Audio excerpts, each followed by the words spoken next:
रोक्ने को हो दूरदर्शी विचारका धारा, को हो नयाँ नेपालको बोक्ने अभिभारा।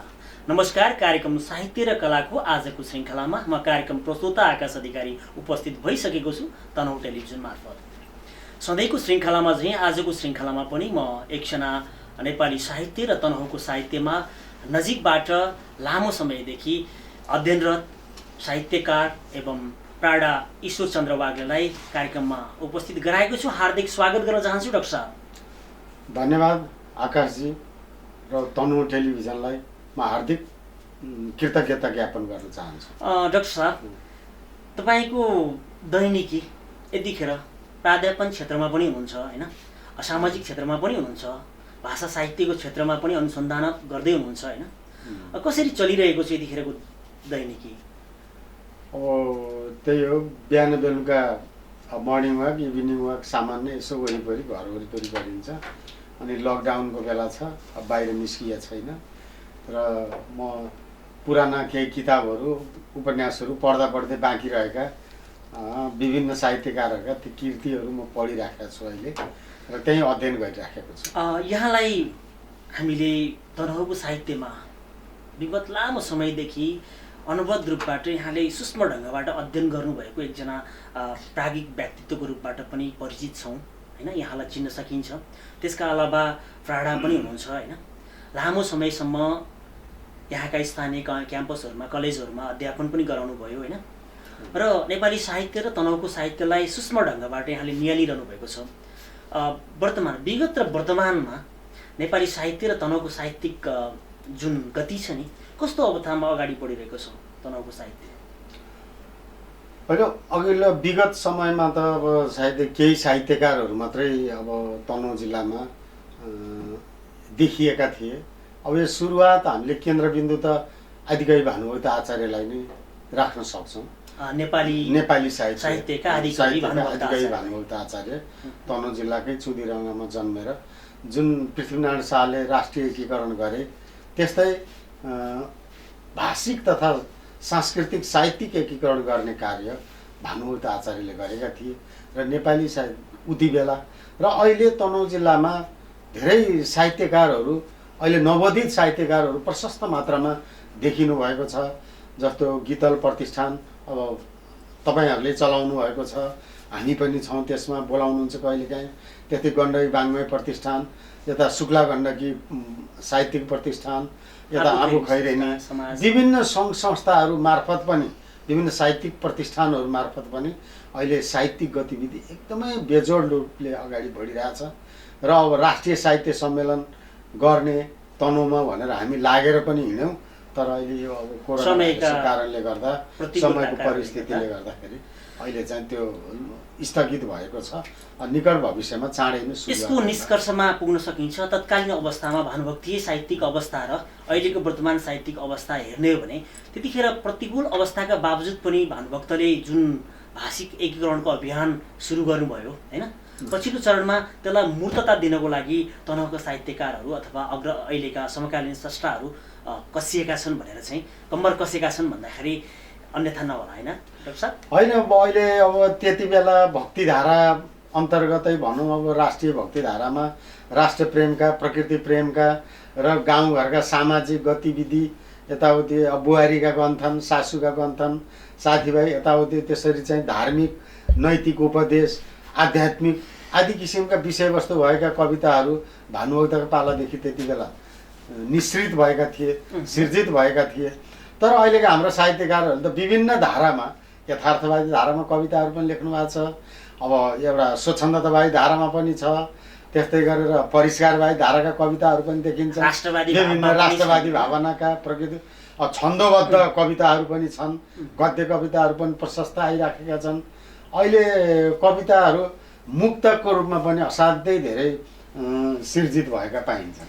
म एउटा प्रश्न यहाँसँग मलाई लागेको कुरा, हजुर, तनहुँको साहित्य र वर्तमान साहित्यिक लेखकीय अवस्था छ नि, स्रष्टाहरू मनोवैज्ञानिक ढङ्गबाट हरेक धारामा यहाँले भन्नुभयो नि, यहाँले विभिन्न क्षेत्रमा मुक्तक, गजल, कविता, आख्यान विधामा जुन ढङ्गबाट चाहिँ अहिले गुणात्मक रूपबाट अगाडि बढिरहेका छन्, यसले सामाजिक रूपान्तरण र सामाजिक र सांस्कृतिक रूपान्तरणमा कतिको भूमिका खेलेको देख्नुहुन्छ?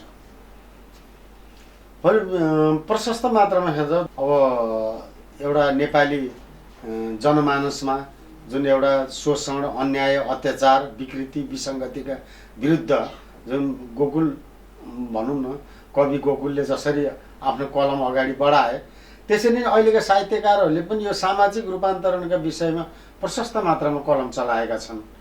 तर पनि अब धेरै अहिले कस्तो छ भने अलिकति समस्या केले आइरहेछ भन्दा अब यो मानिसहरू बढी कविता अथवा साहित्यिक कृतिहरू पढ्ने भन्दा पनि बढी अहिले चाहिँ अब अलिकति यो फेसबुकबाट होइन, मोबाइलबाट, यो सामाजिक सञ्जालमा बढी चाहिँ त्यतातिर लागेर अलिकति यसलाई ओझेलमा पार्दै गएका हुन् कि सिर्जनालाई, त्यो पनि देखिन थाल्यो। होइन, मैले यहाँसँग सँगसँगै यो प्रश्न पनि जोड्न चाहेँ। यहाँलाई प्राडा ईश्वरचन्द्र वाग्ले भनिरहँदा यहाँलाई साहित्यकार, कविको उपाधि दिइरहँदा यहाँलाई समीक्षक भन्दा, विशेष साहित्यिक विश्लेषक भन्दा, अथवा समीक्षक भन्दा, अथवा कवि भन्दा अन्याय भएको ठान्नुहुन्छ आफूलाई?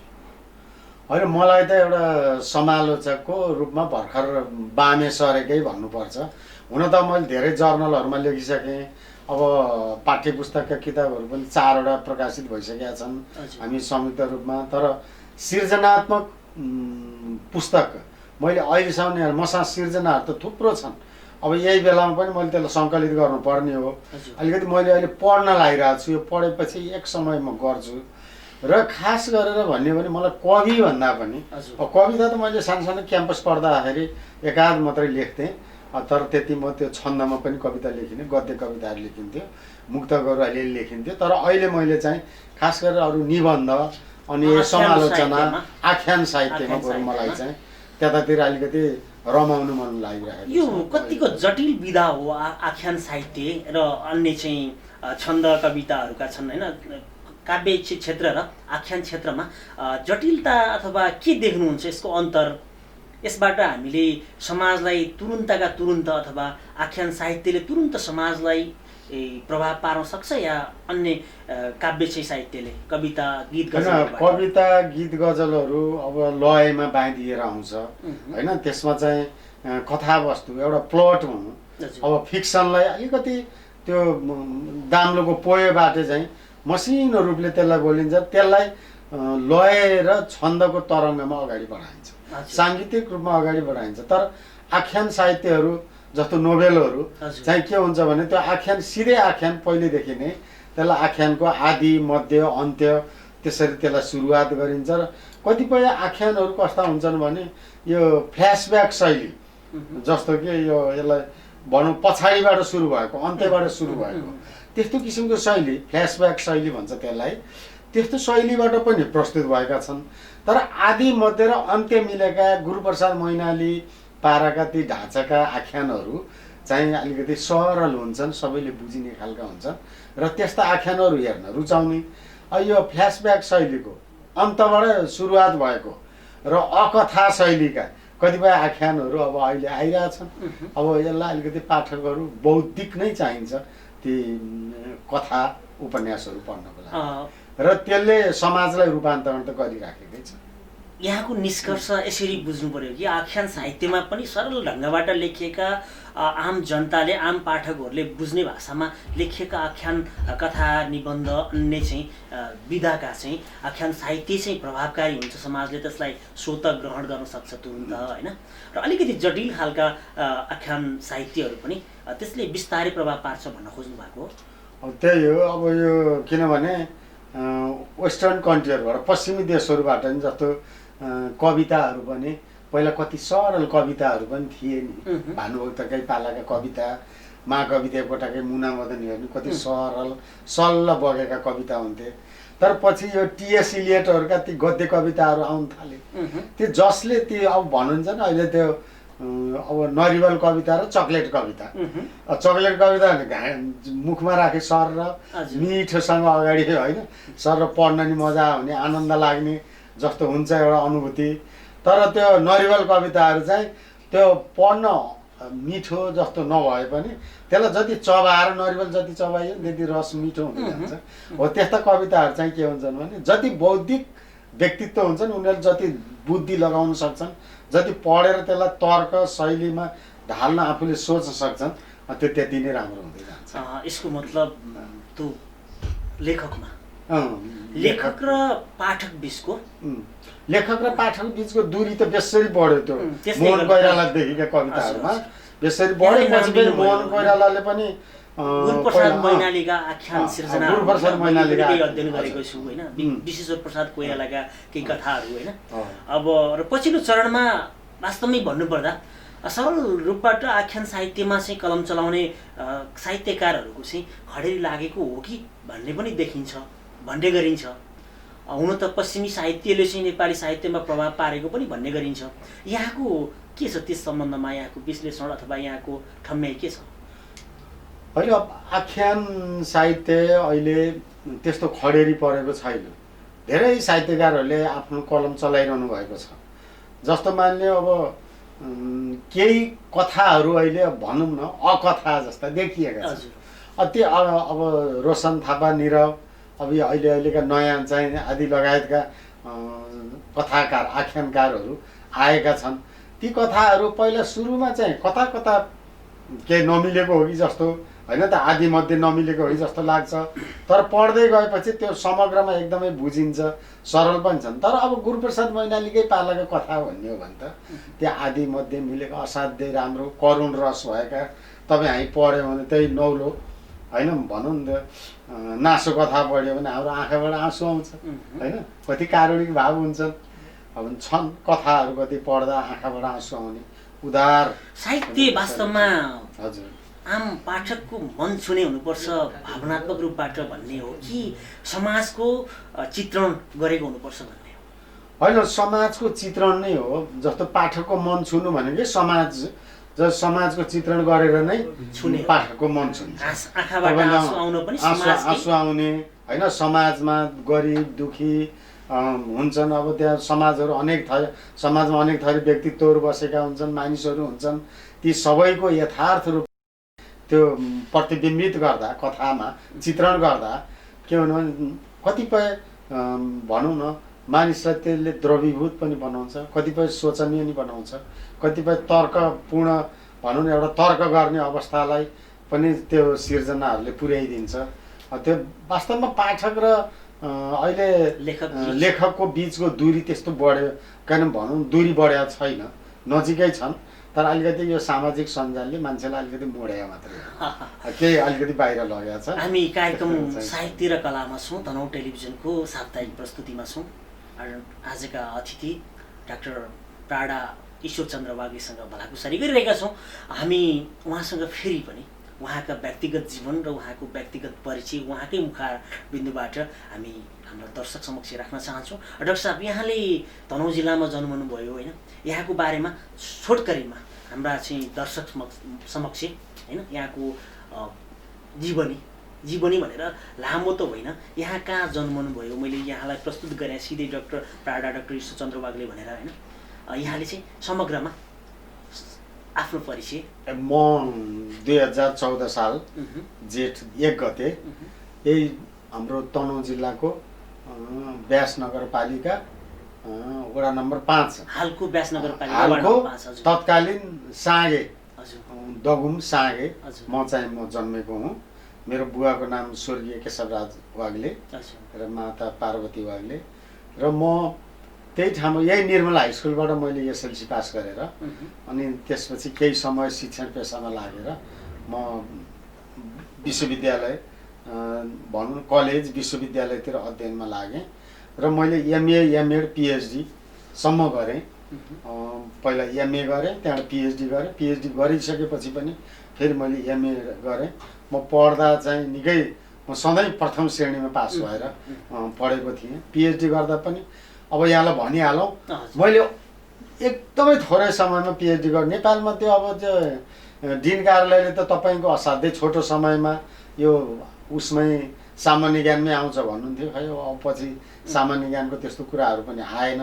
हजुर। डिन कार्यालयले नदिएर हो कि के हो, सबभन्दा छोटो समयमा असाध्यै छोटो समयमा नेपाली साहित्यमा नेपाली मैले पिएचडी गरेँ। पिएचडी गर्नुभएको छ। यही प्रसङ्गमा मैले यहाँ समक्ष एउटा प्रश्न राख्न चाहेँ। हजुर।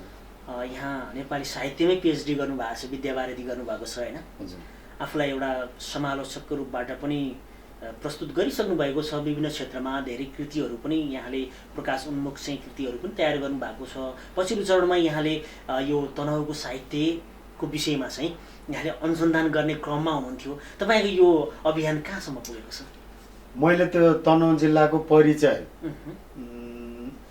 म केही अगाडि बढ्दै थिएँ र केही साहित्यकारहरूबाट उहाँहरूले लेखेका ती दस्तावेजहरू उहाँहरूले चाहिँ मलाई त्यो मैले एउटा फर्म बनाएको थिएँ, त्यो दस्तावेजहरू मलाई चाहिँ पठाउनु भएको पनि छ र केही बाँकी छन्।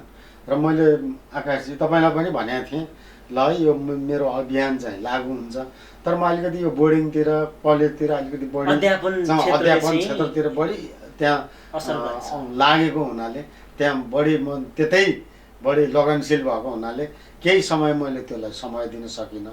अब यो लकडाउन पनि खुल्छ, मैले जागिरबाट पनि अवकाश लिइसकेँ।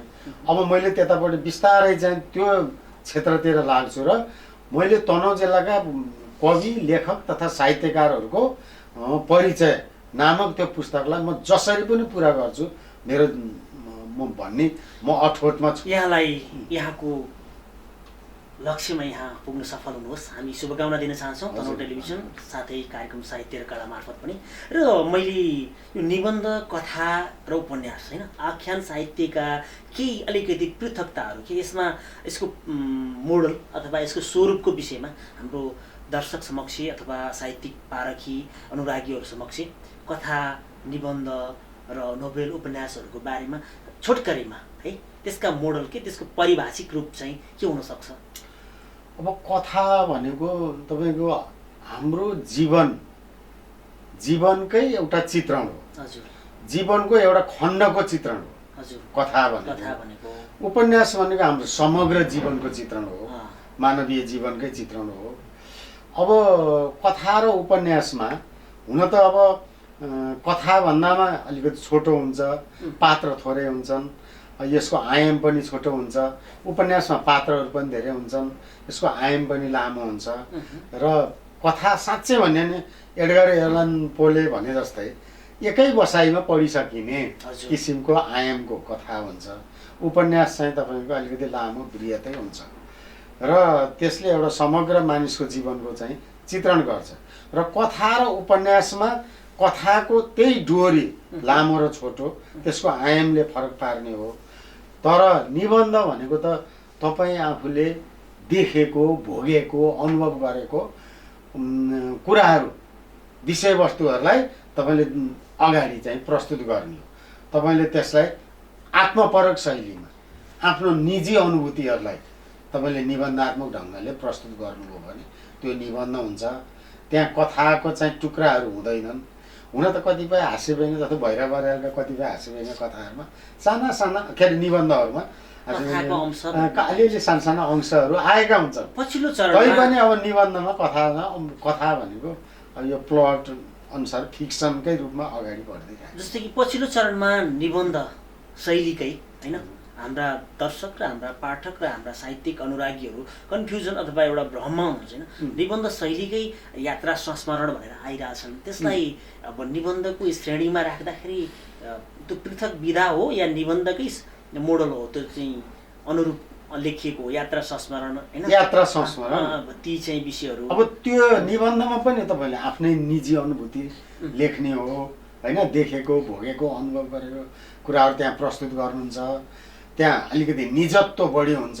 यात्रा अनुभूतिमा त्यो निजत्वका साथसाथै तपाईँले बढी देखेका कुराहरू र तपाईँले यात्रा गर्दा भोगेका कुराहरू त्यसमा चाहिँ एउटा श्रृङ्खलाबद्ध रूपमा चाहिँ तपाईँले अगाडि बढाएर लेख्नुहुन्छ त्यसलाई। त्यो यात्रा अनुभूति र निबन्ध नि त्यति धेरै फरक होइन, तर त्यो यात्रा गरिन्छ, यात्रा गर्दा देखेका कुराहरू हुन्छन्। निबन्ध तपाईँले एउटा बसेर आफूले अनुभूति गरेका कुराहरूलाई पनि त्यहाँ प्रस्तुत गर्छ। नेपाली भाषा साहित्यमा यहाँले विद्यावारिधि गर्नुभएको छ होइन। पछिल्लो चरणमा अथवा नेपाली साहित्यको केही समय पहिला र वर्तमान अवस्थामा हेर्ने हो भने अब एक थरी स्वच्छन्द कविताहरू कविता होइनन् भन्ने खालको एउटा अभियान पनि चलेको छ होइन, अथवा छन्द बचाओ अभियान भनेर पनि केही अग्रज स्रष्टाहरू साहित्यकारहरू कविहरू लाग्नु भएको छ होइन। र पछिल्लो चरणमा हामीले देखिएका छन् नि पश्चिमी शैलीका गद्य कविताहरू जसमा स्वच्छन्द कविताहरू छन् नि, त्यो पनि एउटा निबन्धको स्वरूप हो भन्ने खालको पनि आछ होइन। भलै मैले यो कार्यक्रम मार्फत गद्य साहित्यलाई अथवा स्वच्छन्द कविताहरूलाई चाहिँ त्यो ढङ्गबाट पेश गर्न खोजेको होइन। मैले साहित्यकार एवं भाषा साहित्यको क्षेत्रमा विद्यावारिधि गर्नुभएको तपाईँ समक्ष मैले यो कुरा राख्न खोजेको, हाम्रा दर्शकलाई यो विषयमा अलिकति स्पष्ट पारिदिनुहोस् न। अब अहिले चाहिँ कस्तो छ भने आकाशजी, यो जुन पोस्ट मोडर्निजम भनिन्छ क्या, हजुर, उत्तर आधुनिकतावाद, यो उत्तर आधुनिकतावाद जब अब देखा पर्दै गयो साहित्यहरूमा आए, त्यसले गर्दा के भयो भने जस्तो शङ्कर लामिछानेकै तपाईँ निबन्ध हेर्ने हो भने त्यो कथा हो कि निबन्ध हो भने जस्तो त्यो विधा भञ्जन भइरहेछ क्या। देवकोटाको निबन्धहरू पढ्ने हो भने कविता हुन् कि निबन्ध हुन् जस्तो लाग्छ। शङ्कर लामिछानेको उपन्यास र निबन्धहरू उस्तै उस्तै जस्तो लाग्छ। अब त्यो कथासित पनि जोडिएको, त्यसरी त्यो विधा भञ्जन भएर त आएको छ पोस्ट मोडर्निजममा। तर पनि अहिले कथा भनेपछि कथाकै आफ्नै किसिमका त्यसका तत्त्वहरू हुन्छन् होइन, त्यसका विषयवस्तु हुन्छ, पात्र हुन्छ, चरित्र, देशकाल, परिस्थिति, वातावरण, दृष्टिबिन्दु, त्यो सबै मिलाएरै जानुपर्छ होइन। झट्ट हेर्दाखेरि तपाईँको कथा जस्तो देखिए पनि, झट्ट हेर्दा सुन्तलाको पात जस्तो देखिए पनि जुनारको पात र सुन्तलाको पातमा त त्यसको चाहिँ तात्विक अन्तर त छ नि त होइन। त्यस्तै हो साहित्यका यी विधाहरू पनि अहिले त्यही हो, जम्मै त्यो मिश्रण भइराखेका छन्। त्यसलाई के भनिन्छ भने पोस्ट मोडर्निजम, उत्तर आधुनिकतावादको भाषामा त्यो विधा भन्छन्। जस्तो तपाईँले सुन्नु न, गुरुप्रसाद मैनालीको त्यो परालको आगो कथालाई इन्द्रबहादुर राईले कठपुतलीको मन भनेर त्यो विधा भन्छ, त्यसलाई भन्छ कि त्यो पोस्ट मोडर्निजम विनिर्माणवाद त्यसरी ल्याइदिए। अब हुन त उनले त अब लीला लेखन पनि ल्याए, अब त्यो उनको साहित्यिक अभियानमा त विभिन्न अभियानहरू आए, तेस्रो आएन आन्दोलन आए। मैले तपाईँले भन्न खोज्नु भएको त्यही हो। जस्तो अहिले उत्तर आधुनिकतावादको सुरुवात भएपछि हामीले कथालाई अकथा नै भनेर कतिपयले परिभाषित गरे पनि तर त्यहाँ कथाका तत्त्वहरू हुन्छन् के, हुन्छन्। अब कविता भनेपछि जस्तो गद्य कविता भनेपछि त्यहाँ साङ्गीतिक तत्त्वहरू त्यहाँभित्र हुन्छ, बिम्बहरू हुन्छन्, प्रतीकहरू हुन्छन्, त्यो साङ्गीतिक लयमा त्यो जान्छ। तर खालि छन्दमा वर्णमात्रिक छन्दमा मात्रै त्यो लेखिँदैन भन्ने कुरामा आएछ। हाम्रा दर्शकहरूले यहाँबाट केही कुराहरू चाहिँ पक्कै पनि सिक्ने अवसर पनि पाउनुभएको छ होइन। हो पछिल्लो चरणमा स्वच्छन्द कविताहरूमा निबन्ध शैलीका भए भन्ने खालको जुन एउटा आक्षेप पनि लाग्ने गरेको छ, तर निबन्धमा पात्र विशेष र आफ्ना अनुभूतिहरू जसरी प्रस्तुत गरिन्छ भनेर भन्नुभयो डाक्टर साहबले। स्वच्छन्द कविताहरूमा गद्य कविताहरूमा बिम्बहरू फरक फरक बिम्बहरूलाई एउटै कवितामा चाहिँ हामी चित्रण गर्न सक्छौँ र हामी कार्यक्रम साहित्य र कलामा छौँ। प्राडा डाक्टर ईश्वरचन्द्र वाग्लेसँग भलाकुसारीमा छौँ र हामी कार्यक्रमको उत्तरार्धमा पनि आइसकेका छौँ। यहाँको जीवनमा यहाँले लेख्नुभएका सृजनाहरू, कविता लेख्नुभयो होला होइन, जीवनको कविता धेरै अगाडि लेख्नुभयो होला, यहाँलाई स्मरण भएका यहाँका स्मरण भएका यहाँको मानसपटलमा जीवितै भएका कविता, गीत अथवा मुक्तकका केही हरफहरू भए साँच्चै नै एउटा नेपाली भाषा साहित्यमा विद्यावारिधि गर्नुभएको डाक्टर ईश्वरचन्द्र वाग्ले त्यो जमानामा त्यो समयमा कवि हुनुहुँदो रहेछ, गीतकार हुनुहुँदो रहेछ, मुक्तकार हुनुहुँदो रहेछ भन्ने चाहिँ अनुभूत हाम्रा दर्शक समक्ष राख्नको लागि कुनै स्मरण त्यो अहिले स्मरण चाहिँ छैन। त्यस्तो अलिकति अगाडि नै भनेको भए मैले त्यो लेखेर पनि राखेको थिएँ, हजुर त्यो लिएर आउँथेँ है, सुनाउँथेँ। अब कार्यक्रमको उत्तरार्धमा छौँ हामी। कार्यक्रममा जाँदै डाक्टर साहबसँग म के जिज्ञासा राख्न खोजेँ भने वर्तमान साहित्यलाई, तनहुको साहित्यलाई विशेष गरेर हामीले कुन बिन्दुबाट अथवा कुन मार्गबाट अगाडि बढाउनुपर्छ यहाँको सकारात्मक सल्लाह सुझाव हाम्रा साहित्यिक अनुरागी दर्शकहरूलाई अथवा कार्यक्रम हेरेर बस्नुहुने तनहुँ टेलिभिजन हेरेर बस्नुहुने हाम्रा दर्शकहरूलाई यहाँको सुझाव सल्लाह कस्तो हुनसक्छ? अब मेरो त कति भन्ने कि अब मैले तपाईँलाई कतिपटक बाटोमै भेट्दा नि भनिरहेको छु, यति लागिरहनु भएको छ साहित्यमा, संस्था प्रतिष्ठान खोलेरै होइन, प्रतिष्ठान अन्तर्गतै प्रतिष्ठानको अध्यक्ष हुनुहुन्छ होइन तपाईँ हुनुहुन्छ। यता सागर उदासजीलाई अब हाम्रो अमर नहर्की भाइ चाहिँ त्यो कति राम्रा उहाँले गजलहरू लेख्नु भएको छ। धेरै साथीहरू अहिले लेखन कलामा लागिरहनु भएको छ। यसरी नै तपाईँहरू अगाडि बढ्नु हो, तपाईँहरूले हौसला दिँदै जानुभयो भने तपाईँहरू अगाडि साहित्यकारहरू साहित्यिक कृतिहरू निकाल्दै जानुहोस्। म चाहिँ अब त्यो कसरी हुन्छ तपाईँहरूलाई एउटा दाम्लोमा बाँध्ने र तनहुँका प्रतिष्ठित साहित्यकारहरू, हालका नवोदित साहित्यकारहरू यस्ता यस्ता छन् भनेर एउटा परिचय त्यो मैले दिने मौका चाहिँ मैले पाऊँ र यसरी नै अगाडि बढिरहनु भएको छ। शुक्ला गण्डकी साहित्य होइन, हाम्रो बाङ्मय प्रतिष्ठान भयो, गीतल प्रतिष्ठान भयो, तपाईँहरू अब यही तनहुँ टेलिभिजन विभिन्न सङ्घ संस्थाहरूले अहिले एकदमै धेरै लागिरहनु भएको छ। कलेज क्याम्पस अनि यस्तै हरेक हाम्रो अब पहिला थिए नि स्पिकर कन्फरेन्सहरू जस्तै गण्डकी बाङ्मय प्रतिष्ठानले हरेक महिनाको शनिबार कार्यक्रमहरू राखिराखेको छ, शुक्ला गण्डकीले राखेको छ। त्यस्तै गरेर चुदिरामामा भानु जन्मोत्सव त्यहाँको साहित्यिक कार्यक्रमहरू, त्यहाँको चाहिँ भानु जन्मस्थल विकास समितिले पनि बेला बेलामा होइन साहित्यिक कार्यक्रमहरू राखिराखेको छ। देवघाटमा छ साहित्यिक कार्यक्रम, त्यस्तै विभिन्न ठाउँमा गरिरहनु भएको छ। अहिले यति तनहुँमा यति धेरै राम्रोसँग लागिरहनु भएको छ। तपाईँहरू जस्तै एउटा नवोदित युवाहरूले होइन, एउटा सर्जकहरूले यसरी साहित्यमा समय दिनुभयो, लाग्नुभयो भने अवश्य नै तनहुँ जिल्ला भोलि साहित्यको एउटा फुलबारी, एउटा बगैँचा हुनेछ भन्नेमा म आशावादी छु। यहाँलाई हार्दिक मुरी धन्यवाद दिन चाहन्छु। यहाँको आशीर्वाद र यहाँको शुभेच्छा तनहुँका साहित्यिक स्रष्टा र सङ्घ संस्थाहरूले चाहिँ अब यसलाई शिरोधार्य अथवा शिरोपर गराउनै छ। तनहुँ टेलिभिजनले पनि तनहुँको साहित्यिक क्षेत्रलाई चाहिँ अझै अगाडि बढाउनको लागि साप्ताहिक रूपबाट यो कार्यक्रम पेश भइरहेको छ। पक्कै पनि हामी कार्यक्रमको अन्तिममा आएका छौँ। जाँदै हाम्रा दर्शकलाई यहाँको केही भन्नु? टेलिभिजन तनहुँ टेलिभिजन हेरेर बसिरहनुभएका सम्पूर्ण दर्शक मित्रहरूमा म नमस्कार, मेरो नमन टक्राउन चाहन्छु। र वास्तवमा अहिलेको हाम्रो यो असाध्यै अप्ठ्यारो परिस्थिति छ। यो कोरोना भाइरस कोभिड-19ले हामी लकडाउनमा बसेका छौँ। यहाँहरूले दुःख कष्टमा आफ्नो जीवन चाहिँ बिताइरहनु भएको छ। अब धैर्य गर्नुहोस्, नआत्तिनुहोस्। अब एक दिन यो अवश्य यो महामारीबाट हामी मुक्त हुनेछौँ, त्यही आशावादी रहौँ। र यहाँहरूले आफ्ना जति पनि आफ्ना क्रियाकलापहरू अवश्य एक दिन यो लकडाउन खुलेपछि सुरुवात गर्न सक्नुहुनेछ।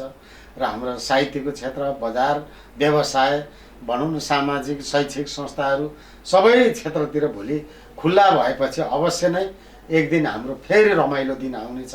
यहाँहरू ढुक्क भएर बस्दिनु होला र यहाँहरूमा मेरो धेरै धेरै शुभकामना। अन्तमा फेरि म आकाशजी, हाम्रो तनहुँ टेलिभिजनले मलाई यहाँ बोलाएर मलाई दुई शब्द तनहुँको साहित्यको बारेमा, अहिलेको गतिविधिको बारेमा दुई शब्द बोल्ने, मेरो अभिव्यक्ति प्रस्तुत गर्ने जुन एउटा मौका दिनुभयो, यसको लागि म आत्मादेखि नै आभार प्रकट गर्न चाहन्छु, हार्दिक कृतज्ञता व्यक्त गर्न चाहन्छु। भोकै मन लागे कवि कलाकार, तडपाएर नमार भो झुन्ड्याएर मार।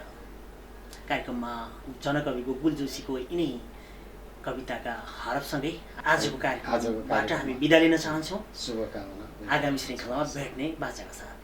नमस्कार।